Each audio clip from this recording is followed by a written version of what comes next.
Welcome back, ladies and gentlemen, to another edition of Through the Fire and the SBN Small Business Network podcast. I am your host, Ryan Wickline, and today we are joined by a very special guest. He is a retired teacher and author, Mr. Tommy Kilpatrick. How you doing today, Tommy? Fantastic. Thanks for having me come on your show. Hey, not a problem. I'm definitely excited to dive in some of your story and background here. So, number one question the audience probably wondered, who is Tommy Kilpatrick? That's a good question. Well, I was born and raised in California, and I thought I'd never leave. And I ended up becoming a commercial diver at 15. I was working in Dana Point, all the way down to San Diego. And then years later, I became a commercial diver and worked in the oil field of the Gulf of America. And then in 82, the oil glut happened and I got laid off. So I went back to California. I worked on tankers and super tankers. I drove a hydraulic sweeper that knocked the barnacles off the boat. And then I got married and got serious and wrote a book. And in about 2004, I was given an infomercial contract. So I thought I had it made. They promised me about $100,000 a month. And so I was on the radio for about 6 months, and I used my credit cards to live on. And then what happened is one of the talents, he got in trouble with the FTC about his book, and he made false claims. So my contract was canceled, and I was left with $85,000 of credit card debt. So that's a quick. Man, you gave us a lot to unpack there. Like, first thing, what led you to write your book?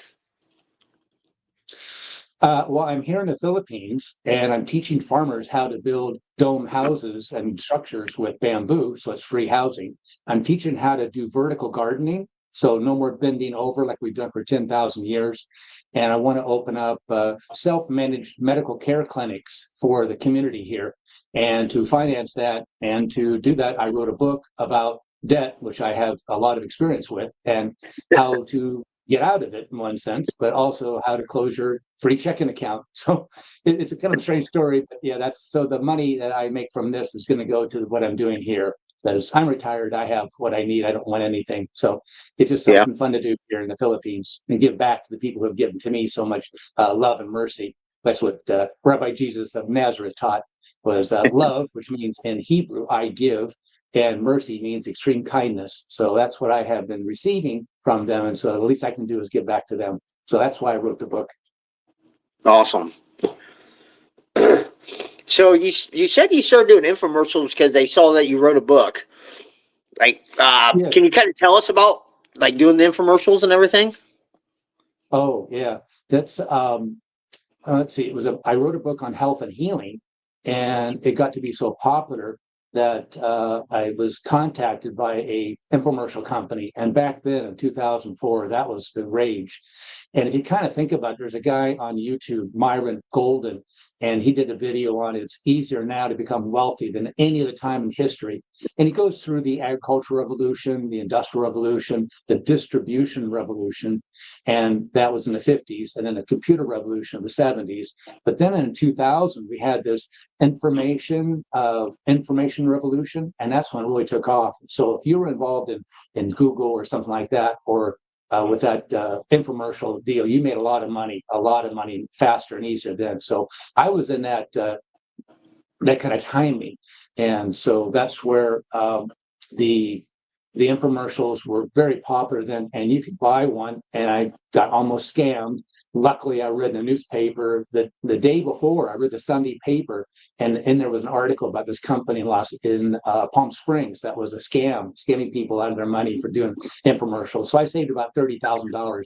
I had the money all ready to go to pay for it. But yeah, so it's good and bad. Some people made a lot of money, and most people watched money being made. Yeah. So you touched on how you got fired from that infomercial from that company, and you use your credit cards to finance everything so you got paid. What was your mindset like after you lost your job and you were $85,000 in debt?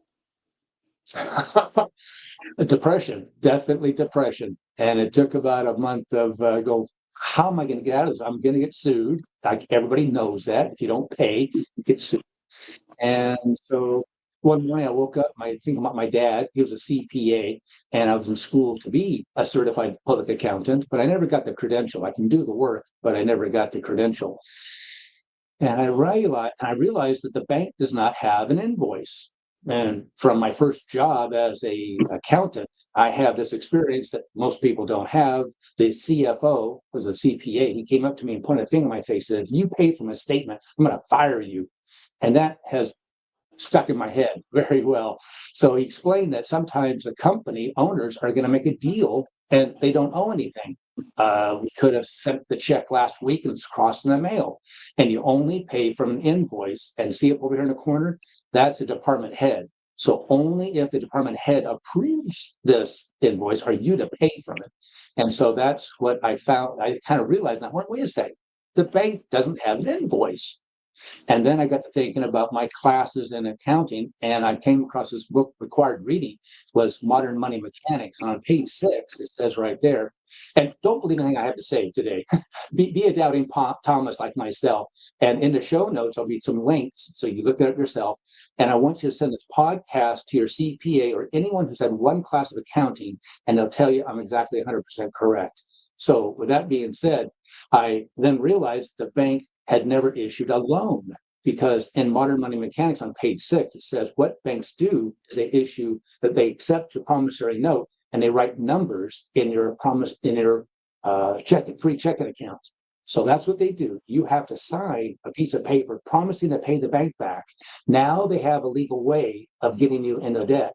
Then they write numbers, and the banks can write any numbers they want in your free checking account. And that's what causes inflation, but that's so it's a little bit of a quick story of what happened to me. Huh. So how did you exactly become debt free and learn what banks don't want us to know? Oh, yeah. Well, first of all, I want to explain to you that there are true credit cards. So this is not a scheme to get out of debt.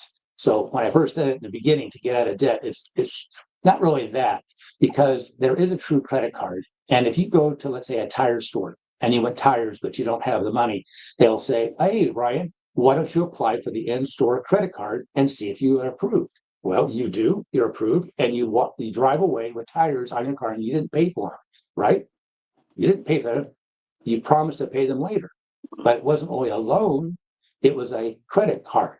So what happened is that you're going to get a statement at the end of the month, which is true. And it says you have an outstanding unpaid invoice, which is true. So if you go into court and say, "I don't owe it," you're crazy. There is an invoice, okay, that shows the date, the tires, the taxes, the labor, anything and everything, terms and conditions, is all there on the invoice. So you have to pay that. This is not the way to get out of it. So how do you know if Walmart or, let's say, Amazon or some department store is a true credit card?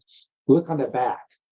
On the back, if it says issued by Bank of America, Citibank, Wells Fargo, Bank of London, Bank of Tokyo, Bank of India, it's a phony card. It's not a true credit card because they were never a merchant.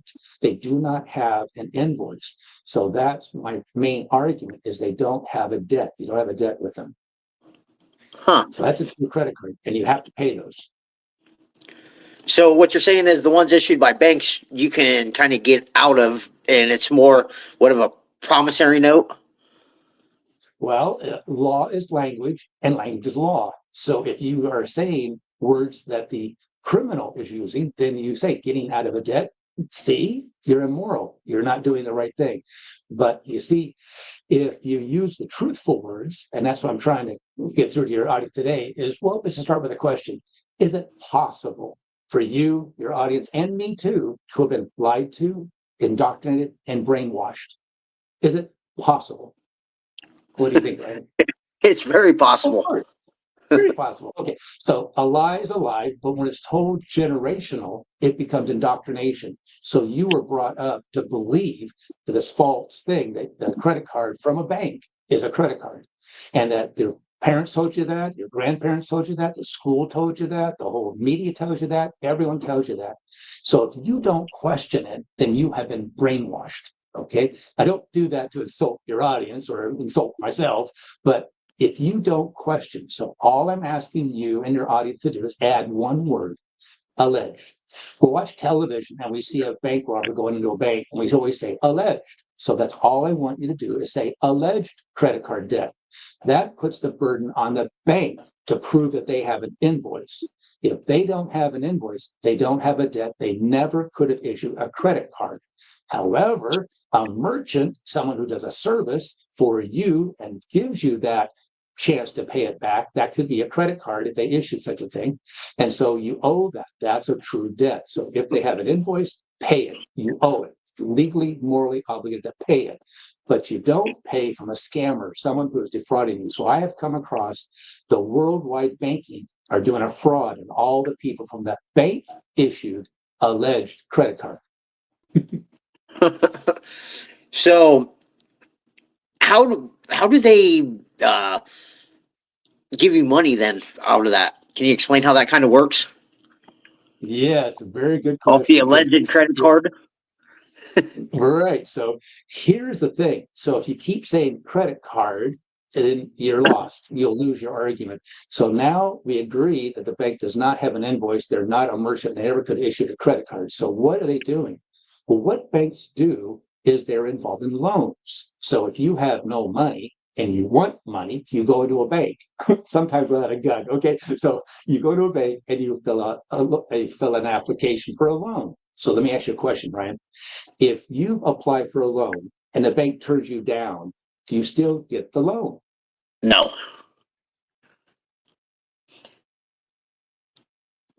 Well, do No. you get the loan? No. No, of course not. Of course not. You don't get the loan. So you apply and you do get approved, which is only a request. Application means to request. Then you go to the bank and you fill out loan documents. Okay. Remember all those loan documents you have to fill out? You have to prove that you have an income. Because how are you going to prove to the bank that you are going to be able to pay this back? So if the bank is brought into court, the judges say they're giving loans out to people who can't pay it back. That's predatory. So you see, the bank has to have some evidence that you can pay this back. The other one they have is collateral. So you put your home up, your car, or if you go for a personal loan, you put your yacht up for it. Well, then they can legally take that away from you, sell it. And if they come up short, well, too bad for them. But if they come up long, meaning they have more money than the debt, they have to pay that back to you. They don't get to confiscate your property and keep it. They can only have to pay off their loan part and give you the rest of the money that back. So that's what banks do. So what happens is that they want customers. And what they do is they have inducements, they have promotions, and they had, years ago, they used to buy toasters and wall clocks. And when you came in, they would give you that to get you to sign up for an account. Okay. In a newspaper I saw, it said, come into our bank and deposit $25 and we'll match it in 90 days. So what did I do? I took my $25, put it into my savings account, waited 91 days, went into the bank and took out $50. 25 was my dollars, 25 was the bank's dollars, right? And I closed the account. Now, was that illegal, what I did? No.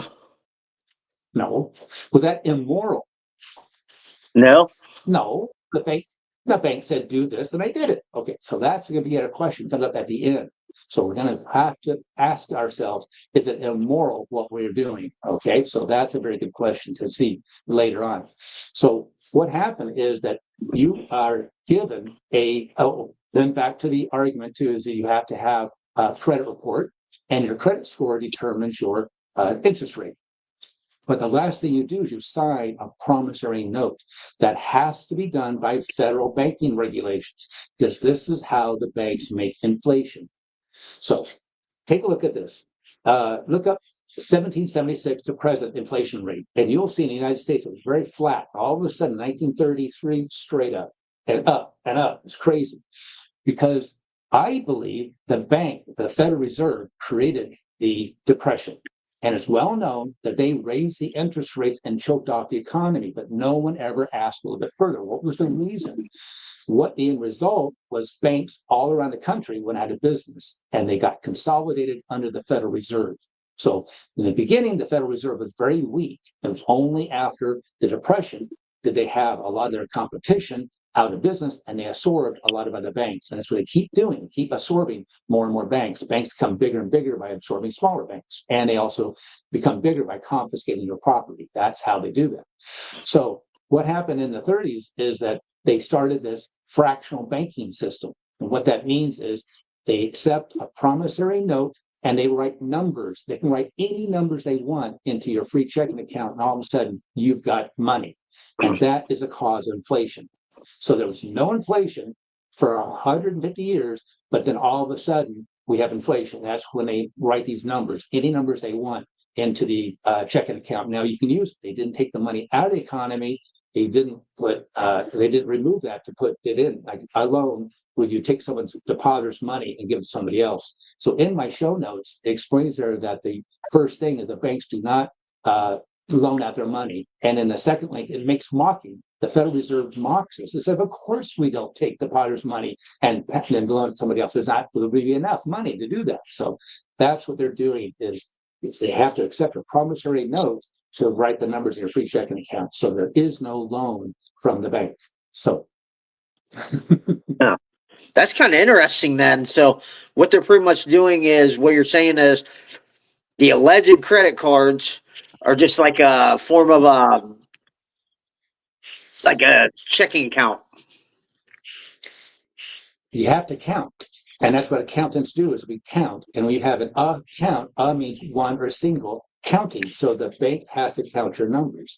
So think about this. You applied for a credit card, or maybe you didn't apply and arrived in the mail. That was what I call a gift card. So if someone gives you something, it's called a gift card. So why would the bank give you $500 gift card? Well, that's the same thing they gave you as a wall clock or a toaster, or that they match my money. And in the show links, there's a guy, number 4 link, is on YouTube. He promotes this. Go to a bank that's offering this deal, take the money, fulfill the agreement, take the money out and close the account. He's made $361.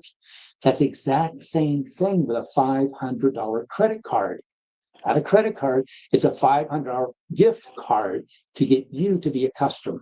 Okay, so what did you do, Ryan, if you got something in the mail and said you're pre-approved, didn't even apply for it, didn't even ask for it, and all of a sudden it came in the mail? I call it a gift card. So what'd you do your gift card? You went to Home Depot, let's say, and you bought a toilet, a golden throw, let's say, and you're walking out of the store, and the guy at the door says, wait a second, did you pay for that, Ryan? You say, I have a receipt. You didn't pay for that toilet, did you? No money came out of your pocket. No, but you have a receipt that shows it was paid. What would be the reason that Home Depot would let you walk out with their $500 toilet? They're going to be paid that night or the next day by who? Who is going to pay Home Depot? The bank. The bank, right. And where did the bank get the money? It's from their advertising budget. Advertising, same thing as buying a toilet, is the same thing as giving you that, or a wall clock, or inducing you to match their money. It's an inducement to get you to be a customer. Because what's so important about you being a customer? Look it up yourself. I did this 2 months ago. What's the average amount people pay on their credit card fees? $23.04. So if a bank has 1 million card members, they have $23 million a month coming in. And I figured it out, about 1/4 of their profits come from this illegal scheme. So the scheme is to get you to pay $23.04 on average a month for a free checking account. So you get your toilet, you're doing great, you're happy, and in the mail comes a statement, right? And you think it's a bill. Well, think about this. When you have a normal checking account and you have a statement every month, is that a bill? No. No, it's not a bill. It shows what your beginning balance was, your deposits, the checks, the debits, and other fees that were taken out and stuff that had an ending balance. It's not a bill. It's tricked you into thinking that a bank-issued alleged credit card statement is a bill. Because if you don't deposit money in there, they can charge you interest. What? On a free checking account? So you're a good person, you're a moral person, and you do the right thing by writing a $500 check out to Bank of America, let's say, and you have, let's say, the Bank of Ohio as your check. Now, think about this. Isn't that the first time Bank of America has ever seen your money? So slow down and think about it. An unsolicited credit card from Bank of America came in the mail. You went to Home Depot and you bought a toilet, but nothing money came out of your pocket. And at the end of the month, you got a statement. You thought it was a bill, so you wrote a check out for a mere checking account at the Bank of Ohio and mailed it off to Bank of America. Isn't that the first time Bank of America ever received your money? Yeah. Yeah, that's the first time. Perfect. So banks are only about loans. And in the show notes, the very first link says that banks do not take deposits. This is a loan. Banks are only set up for loans. So if you go into a bank with no money, you hope to loan and come out with money. If you put money into a bank and leave it there, that's considered a loan to the bank. So you have loaned the bank money of $500. Now, every subsequent purchase has been with your own money. It was never a loan. They never fronted it for you. You deposited $500 into your free checking account. You don't get any checks, but you have a debit card disguised as a credit card. So the card that you're holding is at first is a debit card. That's the truth. It was given to you. Once you paid money to the bank, you deposit money. Now you loan the bank money, and now that is a debit card. So you have been using your own money for every purchase. That's why it's not an invoice and there is no loan. You don't owe them anything. So $1.3 trillion is loan. It's phony. It's a lie. It's what the banks want you to deposit in your free checking account. I don't want to deposit money this month. You don't have to. But with this scheme, they do because they get $23.04 for interest on a free checking account. Late fees, annual fees. One podcaster told me he pays $800 a year to have a credit card. That's for a free checking account. That's crazy. Yeah. Seems like they're on the, it's a pretty big scam for them where they can make get a high return on their investment. 1/4 of their money. Now think about this. $500. Why do they give it to you? 22 months at $23.04 comes out to about $500. So they've got you for about 22 months. You keep making this on average payment to them. They got their money back. And now you got the 10, 15, 20 years, sometimes paying 79.9% interest rate. I have seen that one time on one card was 79.9%. Other people, podcasters and other people showed me 104%. It's lunacy to pay that for a free checking account. Yeah. So how would you go about fighting this? How did I go about finding this? Well, Or fighting this it? happened to me. How did you find out what skin I couldn't hear? How did you go about fighting it to get How did I go away about from finding it? everything? Yeah. Right. That's what I thought you said. So what happened is when I woke up with all that credit card debt, the 85,000, and I realized I didn't have that. What I did, I decided to file a federal lawsuit by myself. What? How'd you get that idea? Well, there's a guy on YouTube that talked about how easy it is to file federal lawsuits. The judges are so accommodating. They're so good to you. They know you're pro se, so they're really helpful. Well, no, not true at all. So I filed 3 federal lawsuits in Los Angeles. My father-in-law at the time was an attorney and a judge. And so he helped me and he explained about how fraud undoes all contracts. So with a little bit of help from him, I filed 3 federal lawsuits against the banks. Things were going along pretty good. And we were having discovery coming up. And that means the bank had to bring someone into my office to talk and to answer all my questions honestly and truthfully. And they had to bring documentation that there was an invoice, that there was a promissory note, and they had to have somebody swear out on a Bible that said that, and with penalty of perjury, that I had a debt, and they had proof of it. So that was set up. All of a sudden, I got called into court. And it was a bit of a drive, and parking's not easy right around the courthouse. So I got there with plenty of time. I sit down, my case is called, all 3, and the banks are not there. I'm the only one. He goes, Mr. Kopak, do you have a credit card? I went, no. Let me start at the beginning. Oh, we'll start at the beginning later. Do you have a credit card? I went, well, it started off as a debit card. Debit card, pull your card out. He said, read to me what that says right there. credit card. You're an idiot. Get out of here. So being brainwashed, I got kicked out of court. So that's the way the system works. Okay. So that's where I then got my second depression of going, oh my God, here I'm going to get sued. And then a month later, I happened to look at my credit report and all three banks were gone off my credit report. How'd that happen? I don't know. But the banks must have talked to the judge saying, we don't have a case. And I don't know. You explain it to me. The cases were dismissed, but 30 days later, it was off my credit report. And actually, my credit score improved after this. So in 45 days, you can have this happen to you too. So what had happened is I think the banks were nervous about this deposition coming up. And they had to get a way out of it. They don't want this to be publicly known because I'm not a genius. I'm just an accountant who knows how to count and have a memory of the book, Modern Money Mechanics. So I can't figure out why this is not well known everywhere. And it must be a non-disclosure.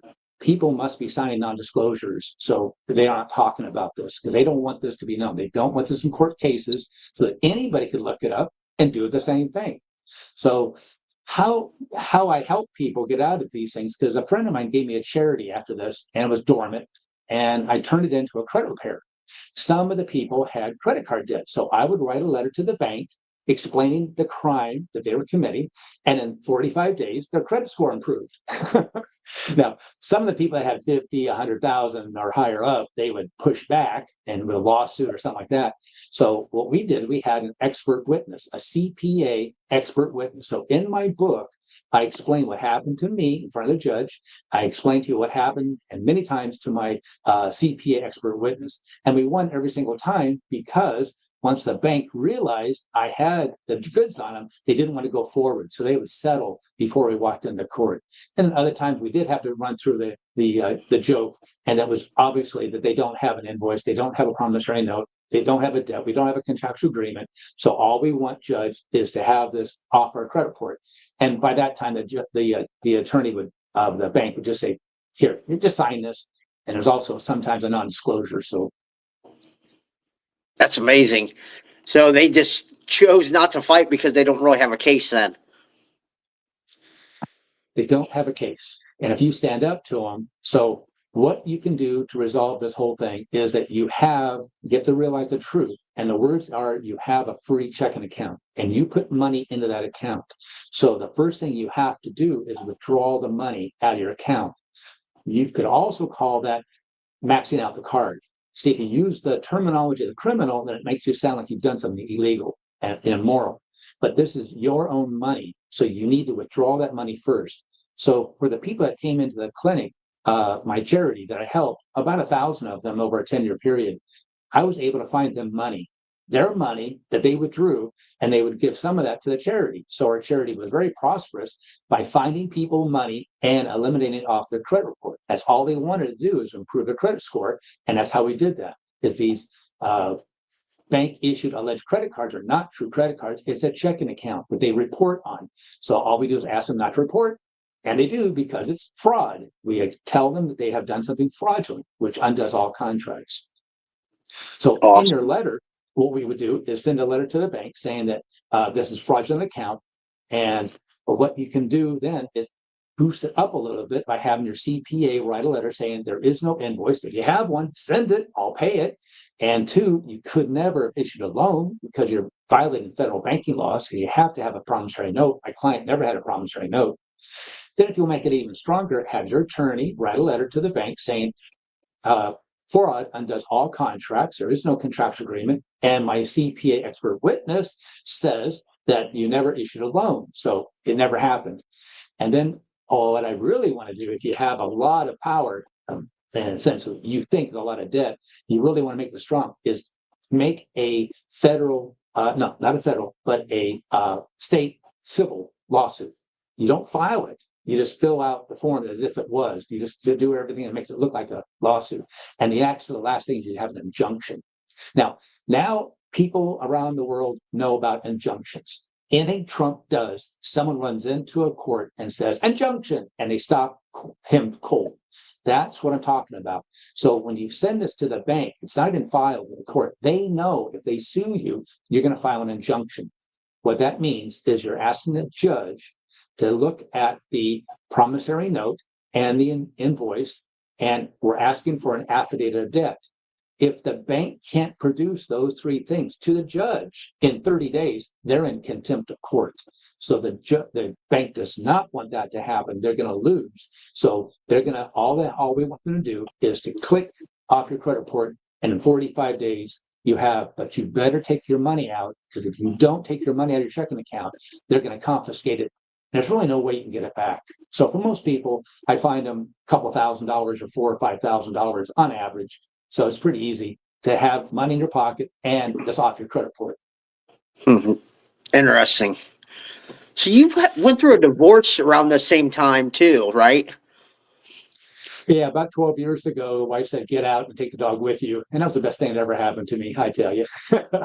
So I traveled, I took a vow of poverty and became homeless on purpose so I could feel what it was like.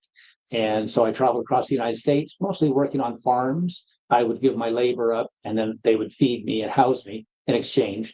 And I ended up on a farm in Connecticut. And there I met a lady with a 2-year-old. So we got together and went up to Maine and had a farm up there for many years.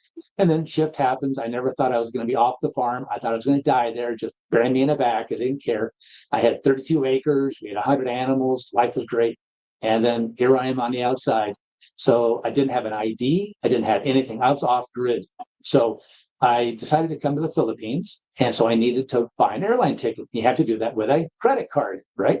And to book to rent a car to drive down to New Jersey to catch the flight to Los Angeles, I had to have a credit card. So I applied, and they gave me, that's the important word, they gave me a $500 credit card. I have no score and no credit report. I was off grid for over 10 years. So I was off the radar screen. No one knew about me anywhere. So how did I get a $500 credit card from Capital One? Well, I was a good customer in the past. That was one of the banks I sued for $35,000. So they took it off my credit report. They must have had me as a good customer because they gave me a $500 credit card. I was able to book the airline flight. I paid that off. Yes, I know. It's my money. I know, but I never pay a penny. And so it's a free checking account to me because I know never to pay any interest, never to have late. But that gave me a credit score of 550. Then I went into a credit union and got a small little loan and have that paid off. That's an installment loan. So now my score jumped to about 625. And then over the last few months of making payments and using the credit card, see, even got me to say it. The bank issued a alleged credit card by using that 10% every month and paying it off, never be late. I have my score is about 705. So I want to get to 800. So I want to show you what happened to me can happen to you. Awesome. So what did that stage in life kind of teach you about yourself? Yeah, a real humbling experience. I was always had money and I had never been poor. So to take a walk and leave all of my possessions, I left all my wealth, and I had a backpack and I started walking with the dog. So we ended up all across the United States, and the people were just so good and kind to me. It was unbelievable. So that's what I have discovered too. And so when I've been here in the Philippines, I went to a family home and it was in a poor neighborhood, and they didn't have a plate. They didn't even have utensils. And so they're screwing around asking the neighbors if they have a plate or utensils. And I said, no, you don't need to do that. So they got the banana leaf out on a table, big leaf. They put the food on it and we ate it. And that's how you eat when you're poor, with your fingers. And then I went to another home that was leaking the house, and they apologized. I said, this is a beautiful home you have. I've been in places that didn't have a roof. So it's that kind of experience that I have that I can connect to people now and help them build a free house, have free food, and have free medical care. And that's what I'm all about, is giving. And whatever I can do, I can do. Awesome. Did this transition bring you happiness, peace, and joy?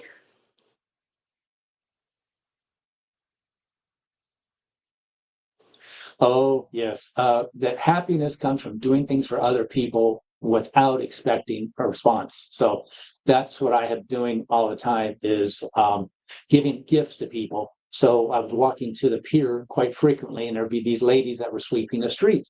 And they're about like 70 years old, and they do this every single day, 6 days a week, sweeping the street of all the trash and garbage. It's wonderful what they do to make it nice and clean.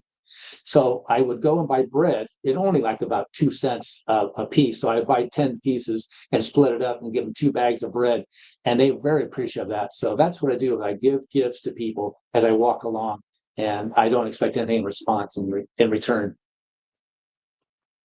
That's a pretty interesting thing that you do. Just like, so you just travel go from like family to family. Yes, I had nobody here in the Philippines. And so there's a website called WWOOF. That's for Worldwide Opportunity Organic Farming. And what you do is they have farms all around the world that will invite you to come and stay with them free. And all you do is you spend your labor and you learn what they do, and you can teach what you know. So I contacted all the ones here in the Philippines, and I got a response back. First was one near Manila. I was scheduled to fly into Cebu, but I changed that to landing in Manila. So I was there for about a week in Manila. It's a big city. I've been in New York, been in London, been in Madrid. I've been in all the major cities of the world. So it's not different to me. But I was there for about a week and living on about $25 a day, which was my room. And I had a hotel room with air conditioning. It was very nice, a nice neighborhood. I ate off the street, so life was good. And they give you 29 days for free time on your visa. After that, you pay. It could be $1 to $2 a day, depending on what happens with you. But your visa costs about $1 to $2 a day. So I can live on $100 on a farm. So the farm owner said, "Wait, don't come now because a typhoon was coming." And they hit the brunt of it. So about a week later, he picked me up from the hotel, took me to a farm, and I taught them how to build an 8-meter, a 25-foot dome house out of bamboo. It's free bamboo. And what I do is I teach them how to have a kit. So all they need to do is find out the customer needs a certain height or a certain width. That's all we need is one number. And then a calculator online tells you how long the sticks have got to be. So they cut the bamboo to the right length, they drill a hole in it, and it comes to the job site, and it takes no tools to set this up. It's only zip ties. So I'm teaching them how to have their own business, and they can sell this bamboo, which is free to them, and a little bit of cost of zip ties, and you could have a dome put up by one person in about 4 hours. Now, 2 people, 2 hours, 4 people, less than an hour. So because we live here in the Philippines, we have earthquakes, we have typhoons, we have floods, we have all kinds of natural disasters. People don't think tomorrow. If they've got pesos today, they're happy today. But that's the problem, is that when a house gets washed away or destroyed, how do you build a house up, or how do you build a structure for free? And that's what the zip tie domes procedure. So that's what I'm here for, and that's what helps them out. Awesome. You talk about having an abundance mindset and like living from a state of abundance. How would somebody go do that?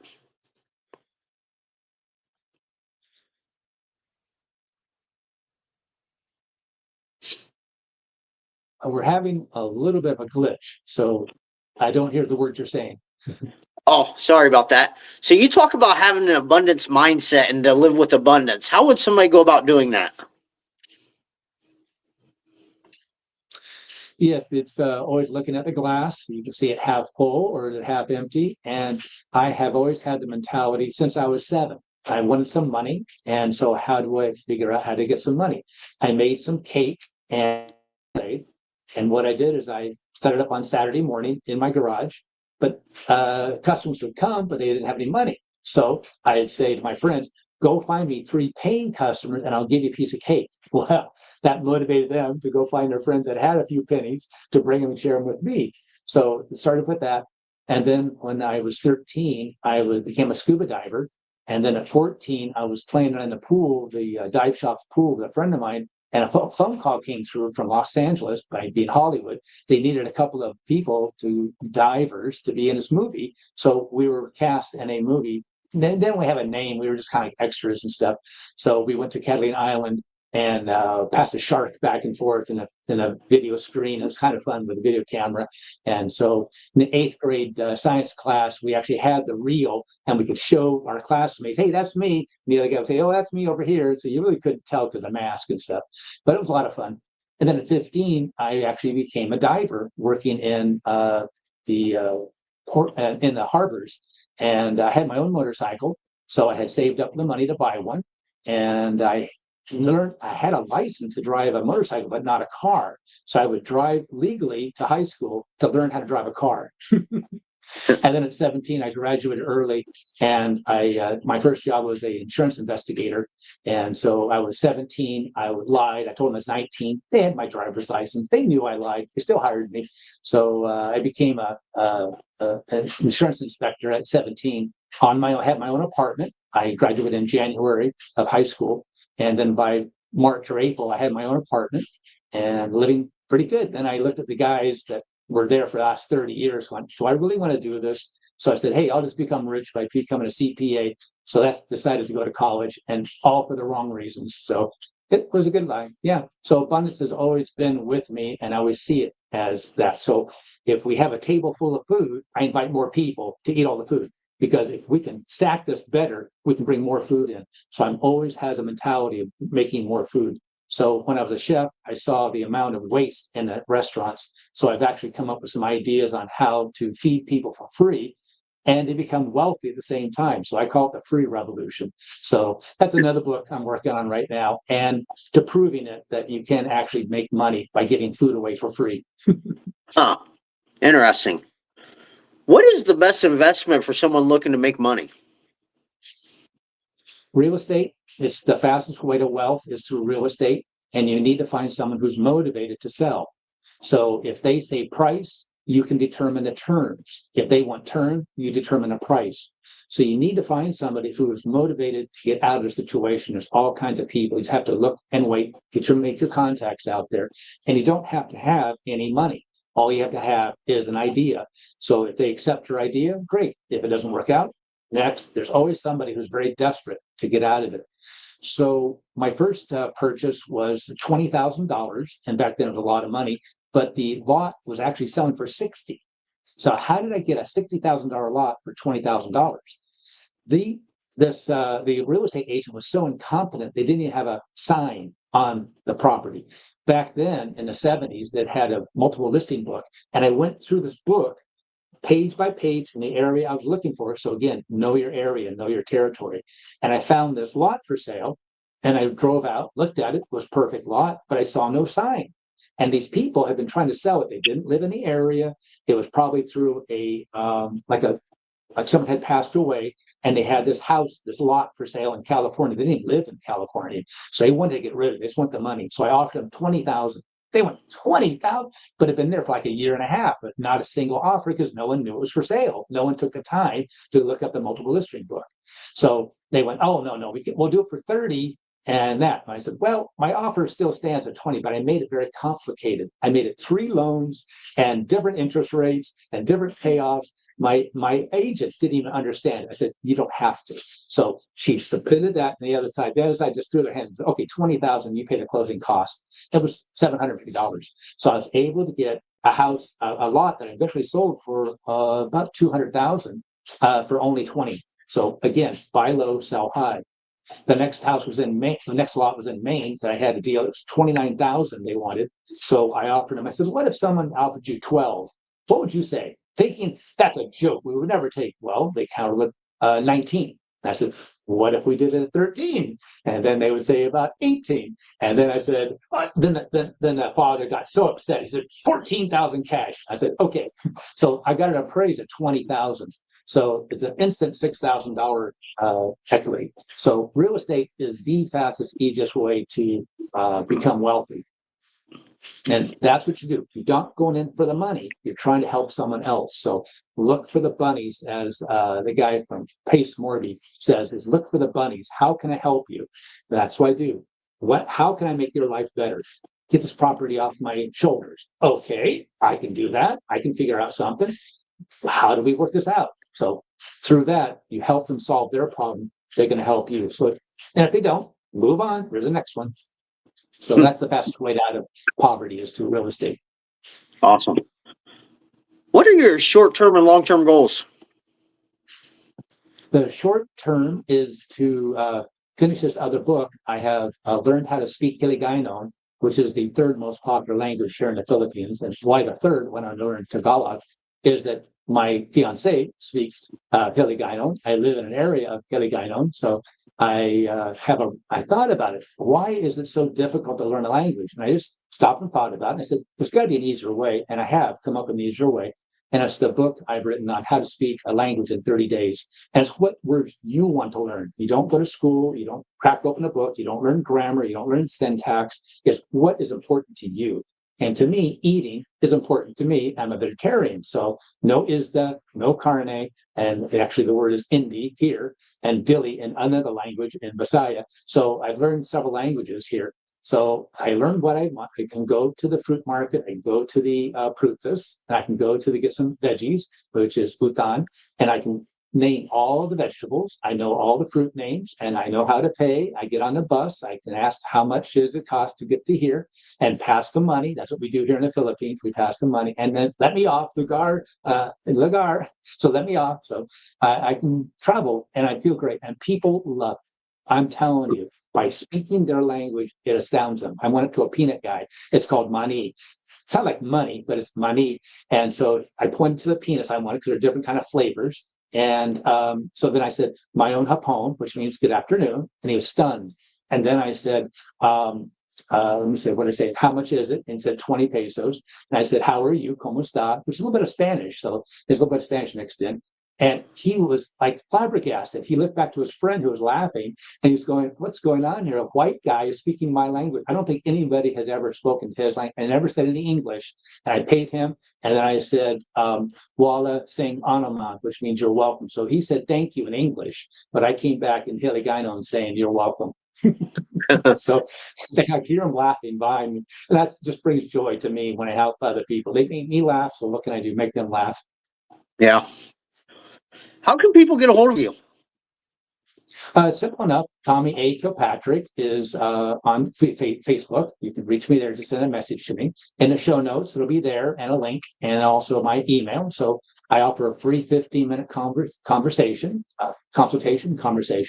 And if you do that, I'll give you my $69 book for free. So I really want you to go up against the banks. I want everybody around the world to close their free checking account and be done with this bank-issued alleged credit card debt. So my favorite client would be a business, a company who's looking at bankruptcy, and they could make it if they didn't have this debt. So by talking to me and have their board of directors are all maxed out, the company's got $200,000 of bank-issued alleged corporate credit card debt and employees. So the CPA gets everybody together and says, look, we have been defrauded. There is no bank loan. There is no invoice. So we don't owe this money. And we're going to file this lawsuit, but not really file it. And we're going to put our names on it. And if you want to, put your name on it too. But you better take your money out first. And then we're going to send this off to the bank. And we expect in 45 days to be click, click, click, click, click off our credit report. And that's where the attorney gets up and says, fraud undoes all contracts, because he's usually the vice president. And so he'll say, legally, they don't have a contract basis at all. And so the CFO here, the CPA says, we can do this. So I'm signing on to it too. So, and funny enough, I can find them lots and lots of their own money, but still in their checking account. So that would be something that I would really be tickled pink about. My long-term goal would be to help a company be able to stay in business by being not a victim anymore. These people, all you people are victims of a fraud put on by the bank. Awesome. Is there anything we haven't covered that you want to talk about? I think a mind is like a parachute. It only works when it's open. So all I ask you to do is open your mind up, have a possibility of saying alleged, start with that. You've been lied to, you've been indoctrinated, and we've all been brainwashed. But once you start asking about what is this? Is this true? Now the brainwashing has stopped. Now we just have years and years of indoctrination. So find out what the truth is and what the lies are and use the truthful words instead of the criminal's words. Final question. What is one piece of advice you'd like to leave our listeners with about overcoming adversity? Faith. And faith is belief without evidence. So I would say if you have a belief that there's something bigger and more important than you, then you have to follow that, because I walked out with nothing. And I'm doing pretty good. So if I have total trust and faith in God, that God provides everything I need. I don't have a want. I don't have a need. I do what God wants me to do, and that's all I'm doing. So that's my best advice, is to have a higher power, and it's what makes works for me. So yeah. Great advice. Well, Tommy, thank you for coming on and sharing your insight and wisdom with us. Yeah. Well, thank you very much for having me. Hey, not a problem. Well, guys, that's going to be all the time we have here today. Remember, the only way to get what you want is go through the fire.